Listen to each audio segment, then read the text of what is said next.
손혜원 지금 무소속이죠. 손혜원 의원의 경우에도 이제 목포 땅의 개발 정보를 미리 알고선 투기를 한 거 아니냐 이래서 지금 검찰 조사를 받고 있잖아요. 그래서 아마 계속 얘기가 나오는 모양이에요. 네, 어제 이 공판 기일이 열렸었는데요. 예. 여기에서 이제 검찰 같은 경우에는 이 손 의원이 어떤 투기 목적으로 지인에게 이 땅을 소개했다 이런 기존의 입장을 강조를 했습니다. 그러면서 이 손 의원이 지인에게 보냈던 문자 메시지 내용 같은 것을 공개하기도 했는데요. 예. 예를 들어서 그 내용을 보면 목포 땅과 이 지번과 규모 등을 확인하고 결정을 요망한다 이런 취지의 내용이었습니다. 하지만 이 손 의원 측에서는 이와 관련해서 이 해당 지인 씨가 문화적으로 예술적으로 성향적으로 봤을 때 이 적합한 인물이라서 소개만 했을 뿐 그 이후에는 이 지인이 직접 찾아보고 계약을 했다라고 하면서 어떤 투기 목적으로 소개를 한 것은 아니다라는 기존의 입장에 대해서 다시 한번 강조하기도 했습니다.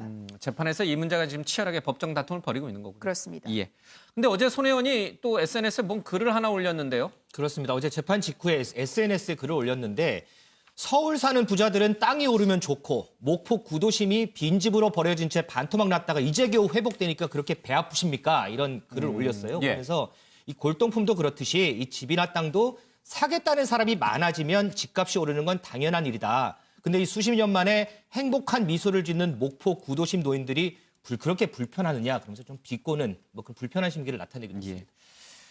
사실 원론적으로 보면은 우리나라만큼 이 부동산 투자가 인기 있는 나라는 없는 것 같아요. 미국도 사실은 주식시장에 돈이 더 많이 몰리지 부동산 시장에 이렇게 많이 몰리지는 않잖아요. 그렇죠. 예. 다른 나라는 70%, 80%가 금융자산이죠. 예. 우리는 지금 부동산이 한 80%가 돼요. 예. 그래서 이걸 빨리 좀 편중을 금융자산을 좀 높이고 부동산을 낮춰야 되거든요. 그러니까요. 나이 들수록 부동산을 갖고 있으면 세금 내기 바빠요. 예. 그 노후 자금이 다 세금으로 빨리니까 여유 자금이 없는 거예요. 예. 100억대 거지라는 말이 나오잖아요. 100억 부동산 갖고 있으면 뭐 하냔 말이에요. 그래서 손혜원 의원의 얘기는 저는 일리가 있다고 봐요.